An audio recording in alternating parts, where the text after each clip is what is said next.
এবার ভোটের প্রচারে ঝাড়গ্রামে মন্ত্রী টিঙ্কু রায়। ত্রিপুরা থেকে ক্রীড়া সমাজ কল্যাণ শিক্ষা ও শ্রম মন্ত্রী টিঙ্কু রায় গেলেন ঝাড়গ্রাম। সেখানে আসন্ন লোকসভা নির্বাচনের জন্য প্রচার করবেন তিনি। যদিও ঝাড়গ্রামে এখনো বিজেপি প্রার্থীর নাম ঘোষণা করা হয়নি, কিন্তু ইতিমধ্যে প্রচার শুরু করে দিয়েছে গেরুয়া শিবির। আর সেই প্রচারের জন্যই ত্রিপুরা থেকে এবার ঝাড়গ্রামে পৌঁছলেন ক্রীড়া সমাজ কল্যাণ শিক্ষা ও শ্রম মন্ত্রী টিঙ্কু রায়। এদিন ক্রীড়া সমাজ কল্যাণ শিক্ষা ও শ্রমমন্ত্রী টিঙ্কু রায়ের সাথে ঝাড়গ্রাম জেলা সভাপতি তুফান মাহাতো, রাজ্য নেতৃত্ব সোনালী মুর্মু, উমেশ রায় উপস্থিত ছিলেন। ঝাড়গ্রামের গুপ্তমণিতে পুজো দেওয়ার পর শিমলি গ্রাম শিমুলডাঙ্গা গ্রামে গিয়ে জনসংযোগ করেন মন্ত্রী তথা সেখানকার জেলা নেতৃত্ব। দেখুন, জঙ্গলমহলে এসে আমরা তো বরাবরই আসি, কলকাতাতে আসি।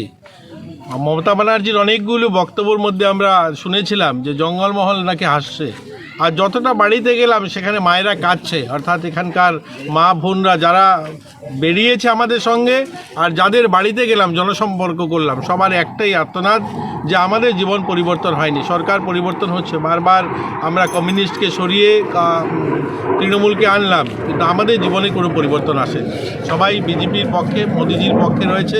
এখানে প্রধানমন্ত্রী আবাস, যে আমরা সারা দেশে যেভাবে বলি বা আমরা দেখছি প্রধানমন্ত্রী আবাস নির্মাণ হয়েছে, শুধু ব্যতিক্রম দেখলাম এখানে যাদের বাড়িতে গেলাম একটা গরিব মানুষের বাড়িতে প্রধানমন্ত্রী আবাস দেখলাম না। জানি না এই ঘরগুলো কারা পেয়েছে। এখানে যারা লিডাররা রয়েছে, তৃণমূল করেন যারা, এমএলএরা, তাদের আত্মীয় স্বজন সারা বোধহয় কেউ এই ঘরগুলো পাননি। আজ এখানে রাস্তা নেই, দেখুন আপনারা, একটা রাস্তা কোথায়? আমরা গলিগলিতে হাঁটছি, কোনো রাস্তা নেই। এই বর্ষা আসছে সামনে, হাঁটার মতো কোনো ব্যবস্থা নেই। প্রধানমন্ত্রী গ্রামীণ সড়ক ছাড়া আপনি যখন একটু গ্রামে ঢুকে যাবেন দেখবেন কোথায় কোনো রাস্তা নেই, ঘর নেই, জলের ব্যবস্থা করতে পারেনি।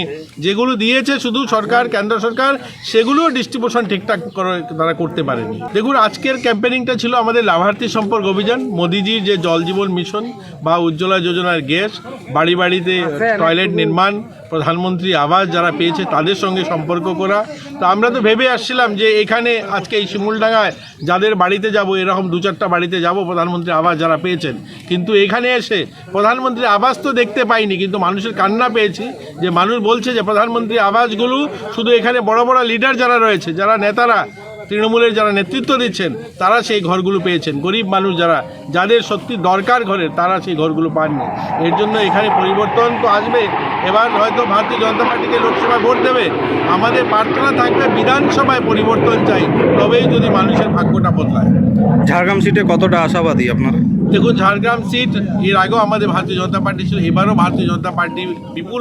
Bureau report, SD news media, Jhargram, Tripura.